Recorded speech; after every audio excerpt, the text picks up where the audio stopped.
अस्सलाम वालेकुम नाजरीन, आज हम गाड़ी की ब्रेक के हवाले से बात करेंगे।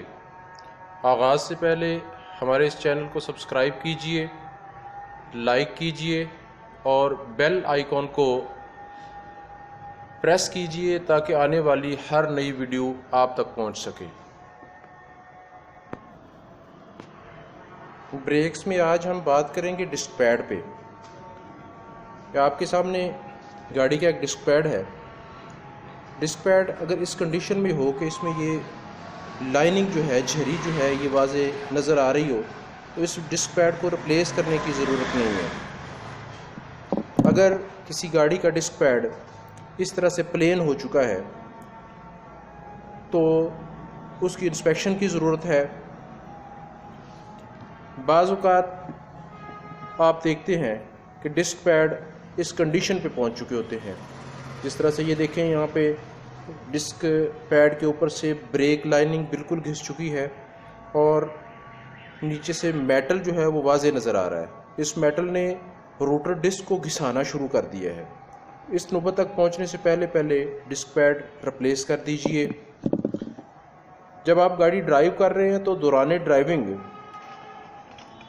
ब्रेक लगाने पर आपको एक आवाज़ सुनाई देती है, बल्कि जिस वक़्त ये सेंसर घिसाव का शिकार हो जाता है और घिसकर बिल्कुल इस लाइनिंग के बराबर पहुंच जाता है, तो बग़ैर ब्रेक लगाने के भी सेंसर रोटर डिस्क के साथ अटैच हो रहा होता है। इसको खोलने के बाद टेस्ट करने का तरीका ये होता है कि आप इस तरीके से चेक करें। अगर इसके दरमियान में बिल्कुल स्पेस नहीं है तो डिस्क पैड रिप्लेस कर दें। आप ये एक डिस्क पैड देख रहे हैं। इस डिस्क पैड के अंदर सेंसर जो है वो ऊपर से घिसाव का शिकार हो रहा है, वाज़े नज़र आ रहा है। इस कंडीशन तक जब डिस्क पैड पहुंच जाए तो उसे रिप्लेस कर दें ताकि रोटर डिस्क ख़राब ना हो।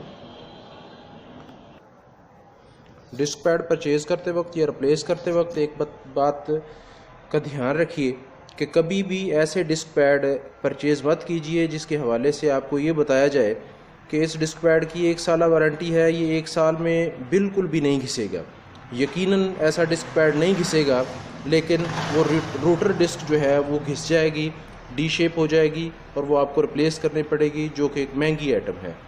आप इस डिस्क पैड में देख रहे हैं फाइबर और एस्बेस्टॉस, 2 तरह का मटेरियल होता है ब्रेक लाइनिंग के अंदर।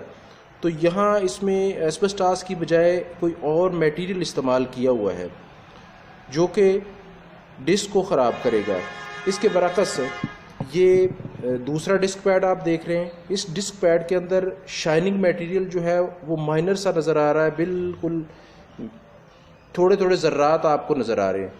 हमेशा इस किस्म की लाइनिंग वाला डिस्क पैड इस्तेमाल कीजिए ताकि आपकी गाड़ी की ब्रेक जो है वो बेहतर तरीके से परफॉर्म कर पाए और ब्रेक पार्ट्स पर घिसाव का असर कम से कम हो। आज तक के लिए इतना ही काफ़ी। इंशाल्लाह नेक्स्ट वीडियो में दोबारा हाज़िर होंगे। तब तक के लिए इजाज़त दीजिए। अल्लाह हाफिज़। अपना ख्याल रखिएगा।